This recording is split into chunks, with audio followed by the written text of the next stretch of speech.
paycheck depended on how generous strangers decided to be. Sounds like a risk, doesn't it? Well, for tipped employees, this is the reality.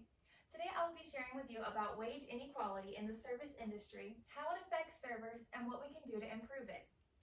According to the U.S. Department of Labor, the minimum wage for tipped employees is $2.13 an hour. Employers are supposed to make up the difference if workers don't earn minimum wage through tips, but this doesn't always happen. Even when it does, employees are still left relying on customers to make it. You can be the best server in the whole restaurant, but if it's slow or your tables don't tip well, you could go home with barely anything. It's unpredictable and causes a lot of stress for employees. The National Health Institute did a case study about mental health in servers.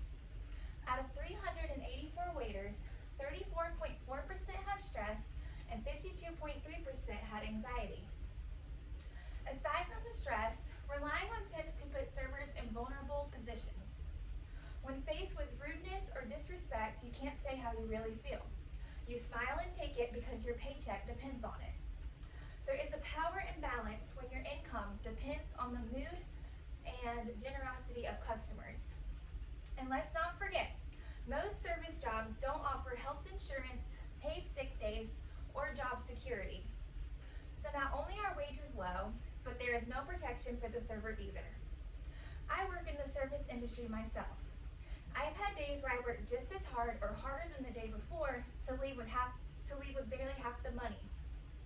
Not because I did a worse job, but because it was either slow or tables just weren't tipping that well.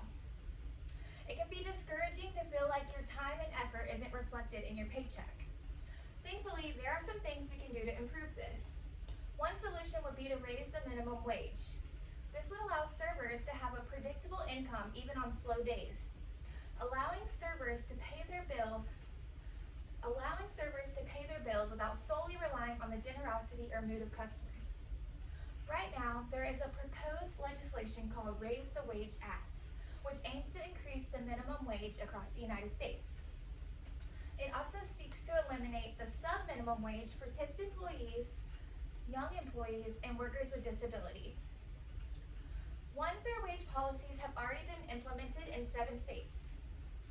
So far, they have been shown to significantly lower poverty rates, especially for women and people of color. One study found that the poverty rate for women-tipped servers in one fair wage states was 30% lower than in states with the $2.13 minimum wage.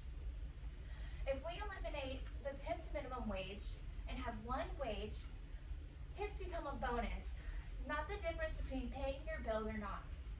Another thing we can do is better enforce existing labor laws to ensure that employers are complying with the current laws.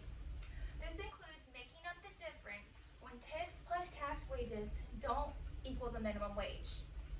Implementing stronger penalties for employers who violate wage laws can deter illegal practices, like skimming tips or requiring employees to work off the clock. Another thing we can do is support worker organizations.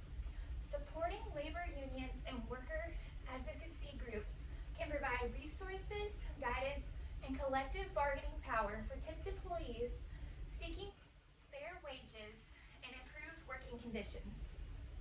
Organizations like the National Employment Law Project and the National Women's Law Center provide resources, guidance, and support for workers facing wage issues and help employees advocate for fair pay. Now that we have talked about the struggles of tipped employees and some of the solutions we can do to make it more fair, I want to share with you ways that you can help. Every single one of us can make a difference. The next time you go out to eat, remember, your server may be only making $2.13 an hour before tips. A generous tip isn't just a thank you. It can be the difference between financial stress or stability for that worker. But your impact doesn't have to stop at the table. You can choose to support restaurants that pay fair wages, speak up for fair wage policies, and spread awareness to those who don't realize how much servers depend on tips. If we take these small steps, we can help make a world where tips are truly a reward for good service, not a means of survival. Every time you tip generously, choose a restaurant with fair wage policies, or talk about the issue to your friends, you are helping change the culture of the service industry. Together, we can give service workers a place where they are protected, valued, and treated with fairness.